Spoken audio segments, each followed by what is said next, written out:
નમસ્કાર વિદ્યાર્થી મિત્રો, જય હિન્દ જય ભારત. હું દેવાંગ રાવલ ડી ટીચરના ડિજિટલ પ્લેટફોર્મ પર આપ સૌનું હાર્દિક સ્વાગત કરું છું. આપણે જોઈ રહ્યા હતા એબીસી ટુ એસએ રાઇટિંગનો કોર્સ, જેની અંદર આજે આપણે વાત કરવાના છીએ સબ્જેક્ટ વિશે.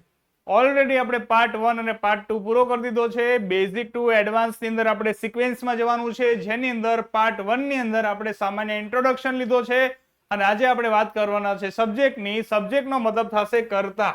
જે ક્રિયા કે કાર્ય કરે એને સબ્જેક્ટ કહેવાય. શું કામ સબ્જેક્ટ શીખી રહ્યા છીએ?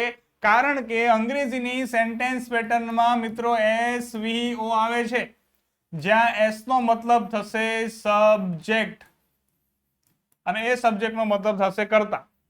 કોઈ પણ વાક્ય રચના હોય એની શરૂઆત કર્તાથી થાય.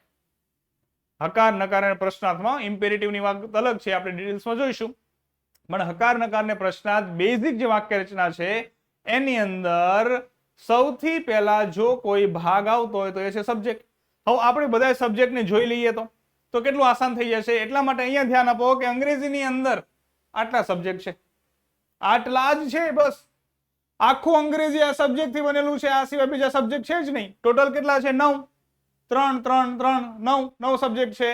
એ 9 સબ્જેક્ટની અંદર એક છે આઈ. શું છે? આઈ. ત્યારબાદ છે we, you, he, she, it, they, કોઈ પણ એક વચન નામ અને કોઈ પણ બહુવચન નામ. ધ ગવર્મેન્ટ ઓફ ઇન્ડિયા, આ એક વચન નામ થયું. ખ્યાલ આવે છે? ધ ગવર્મેન્ટ ઓફ ઇન્ડિયા એક વચન નામ થયું તો આ એક વચન નામની અંદર આવશે. અને બહુવચન નામ Ramesh and Suresh, the government of India and the United state of America, તો આ બે નામ થઈ ગયા. તો અહીંયા આઈ, વી, યુ, હી, શી, ઇટ અને ધેય છે. એ સિવાય કોઈ પણ નામ એક વચન ને બહુવચનમાં આવી શકે, એ તમારે આઈડેન્ટિફાય કરવાના રહેશે. ક્લિયર ને આટલી બાબતો? હવે અહીંયા આપણે ધ્યાન જોઈએ કે અહીંયા જે તમને આપ્યું છે ને હી, આ ફક્ત ને ફક્ત પુરુષ માટે વપરાય. કોની માટે વપરાય? પુરુષ માટે. અને અહીંયા જે આપ્યું છે શી, તે ફક્ત ને ફક્ત કોની માટે વપરાય? સ્ત્રી માટે વપરાય. કોની માટે વપરાય? સ્ત્રી માટે. અને અહીંયા આપ્યું છે ઈટ. ઈટ પર ખાસ ધ્યાન આપો કે ઈટ કોની માટે વપરાય? ઈટ છે તે એક તો નિર્જીવ વસ્તુ માટે વપરાય. અને ત્યારબાદ ખાસ પ્રાણીઓ પક્ષીઓ હોય ને, ગાય, ભેંસ, ઊંટ, બળદ, આ જે બધા પ્રાણીઓ પક્ષીઓ છે એની માટે પણ વપરાય છે, જેને આપણે શોર્ટમાં શું કહીશું? નાન્યતર જાતિ. શું કહીશું? નાન્યતર જાતિ.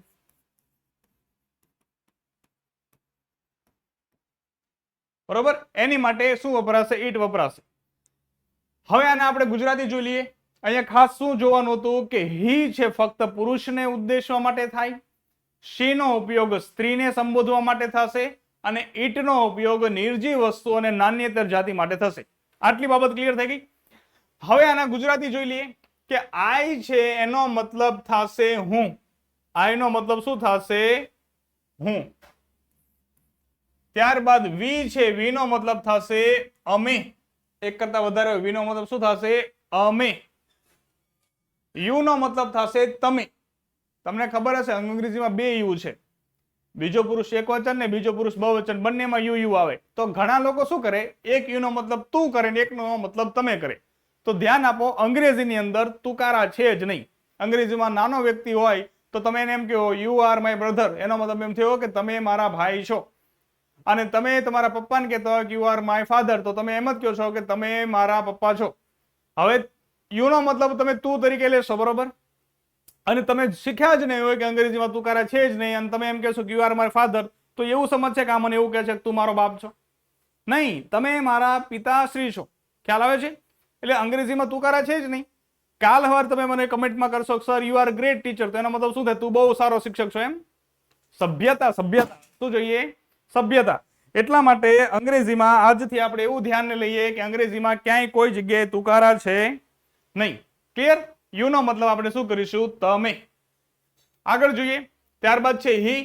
હી નો મતલબ થશે તે. શું થશે? તે. અને કોની માટે વપરાય? પુરુષ માટે વપરાય. ત્યારબાદ શી નો મતલબ થશે? તેણી. તેણી નહીં, તેણી નહીં, તેણી, તેણી. અને કોની માટે વપરાશે? સ્ત્રી માટે વપરાશે. અને ત્યારબાદ છે ઈટ. ઈટ નો મતલબ થશે તે, અને તે નિર્જીવ વસ્તુ અને નાન્યતર જાતિ માટે છે તે વપરાશે. ક્લિયર આટલી બાબતો? ત્યારબાદ છે ધ્યેય. ધ્યેયનો મતલબ થશે તેઓ, એક કરતા વધારે હોય. હી, શી, ઈટ આ બધા ભેગા થઈ ગયા તો બધાને એક સાથે કહેવાય ધ્યેય. ખ્યાલ આવે છે? એનો મતલબ થશે તેઓ. ત્યારબાદ કોઈ પણ એકવચન નામ આવી શકે અને કોઈ પણ બહુવચન નામ છે તે આવી શકે. આટલી બાબત ક્લિયર થઈ ગઈ. હવે આ જે સબ્જેક્ટ છે એની અંદર એકવચન પણ છે, બહુવચન પણ છે અને એના 3 ભાગ પડે છે. પ્રથમ પુરુષ, બીજો પુરુષ અને ત્રીજો પુરુષ. તો 3 વિશે આપણે વાત કરીએ ડિટેલ્સમાં. હવે જોઈએ કે જો પ્રથમ પુરુષ, બીજો પુરુષ અને ત્રીજો પુરુષ આવા 3 ભાગ પડે છે સબ્જેક્ટ્સના. અંગ્રેજીમાં કરતા છે એના 3 ભાગ પડે છે. બહુ જ અગત્યના છે કારણ કે આગળ હું તમને એવું કહીશ કે ત્રીજો પુરુષ એકવચન, ત્રીજો પુરુષ બહુવચન. ખ્યાલ આવે છે? તો પ્રથમ પુરુષ, બીજો પુરુષ, ત્રીજો પુરુષ ભાગ પડશે. આ ઉપરાંત એકવચન અને બહુવચન આવા ભાગ પડશે. આગળ કેવું થશે કે કોઈ જગ્યાએ કોઈ નિયમ લગાડવાનો હશે ને તો તમને એવું કહેવામાં આવશે કે ત્રીજો પુરુષ એકવચન હોય તો આ નિયમ લાગે. તો આપણને ખબર હોવી પડે કે ત્રીજો પુરુષ એકવચન કોણ છે. એટલા માટે ફરીવાર આપણે જે મસ્ત રીતે સબ્જેક્ટને સમજીએ. પ્રથમ પુરુષ એકવચનમાં છે આઈ. કોણ છે પ્રથમ પુરુષ એકવચનમાં? આઈ. આઈ નો મતલબ થાય હું. પ્રથમ પુરુષ હોય કોણ ખબર? જે બોલી રહ્યું છે ને, જે વક્તા છે, જે બોલી રહ્યું છે હંમેશા પ્રથમ પુરુષની અંદર આવશે. આટલી બાબત ક્લિયર? આઈ નો મતલબ શું થાય? આઈ નો મતલબ થાય હું. ક્લિયર? આઈ નો મતલબ શું થાય? હું. ત્યારબાદ છે વી. વી એટલે અમે. મારી સાથે હાર્દિક સર હોય, મારી સાથે અંકુર સર હોય અને અમે બધા બોલી રહ્યા હોય કે ડી ટીચ તમારી માટે કંઈક સારું નવું લાવી રહ્યું છે. તો અમે થયા ને, અમે પણ અમે બોલી રહ્યા છીએ. તો પ્રથમ પુરુષ કેમાં આવશે? બહુવચનમાં આવશે. પ્રથમ પુરુષ બહુવચનમાં આવશે. આ એટલે હું અને વી એટલે અમે. આ એટલે હું અને વી એટલે અમે. આટલી બાબત ક્લિયર થઈ ગઈ.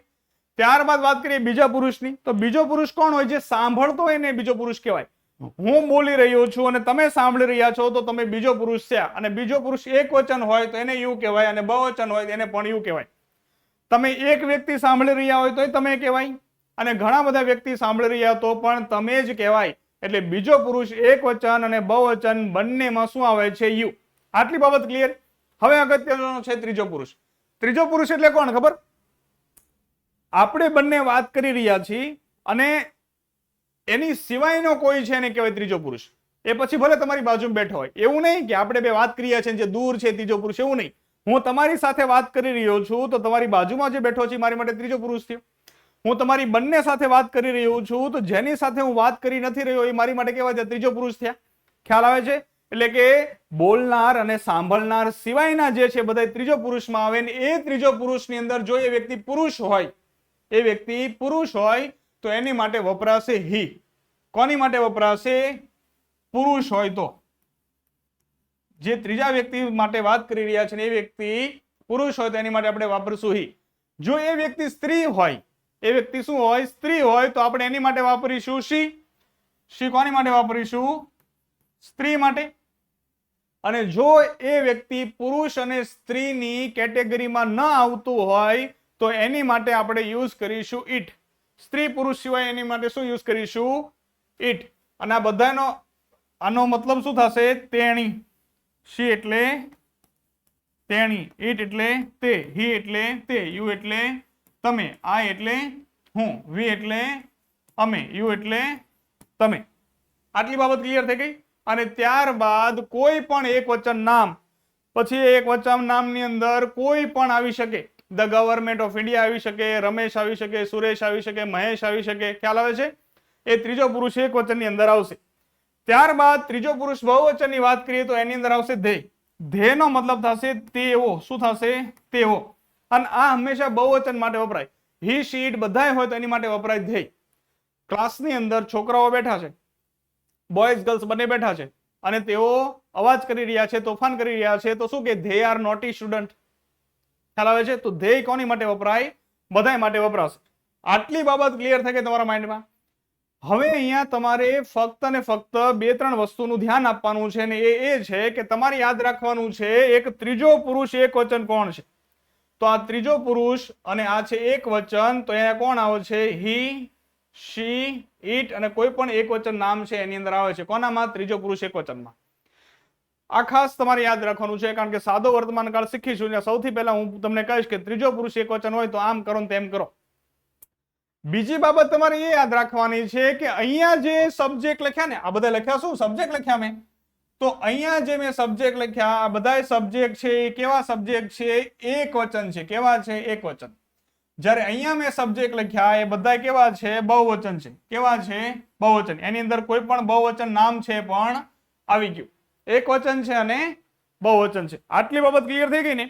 આ ઉપરાંત હજી એક બાબત શીખવાની છે કે હી છે તે પુરુષ માટે વપરાય છે અને શી છે તે સ્ત્રી માટે વપરાય છે. આ સિવાય આમાંથી કોઈ પણ છે તે જેન્ડર ક્લિયર કરતું નથી. આ એટલા માટે શીખવાડું છું કે આગળ જો તમારે જેન્ડર ચેન્જ કરવાનું થાય એવા પેરેગ્રાફ હું તમને શીખવાડીશ. એક વચનનું બહુવચન કરવાનું થાય એ પણ હું શીખવાડીશ. પણ તમને ખ્યાલ હોવો પડે કે કયા સબ્જેક્ટ એક વચન છે અને કયા સબ્જેક્ટ બહુવચન છે. પછી હવે તમને કોઈ એવું પૂછે કે યુ નું બહુવચન શું થાય, તો યુ નું બહુવચન યુઝ થાય એટલે આપણને ખ્યાલ હોવી જોઈએ. આટલી બાબત ક્લિયર થઈ ગઈ ને? હવે આ સબ્જેક્ટ છે, આ સબ્જેક્ટને મદદ કરવા માટે, વાક્ય બનાવવા માટે મદદ કરવા માટે શું વપરાય છે? Helping verb. આ બધા સબ્જેક્ટ છે એની સાથે કોણ વપરાય છે? હેલ્પિંગ વર્બ છે તે વપરાય છે.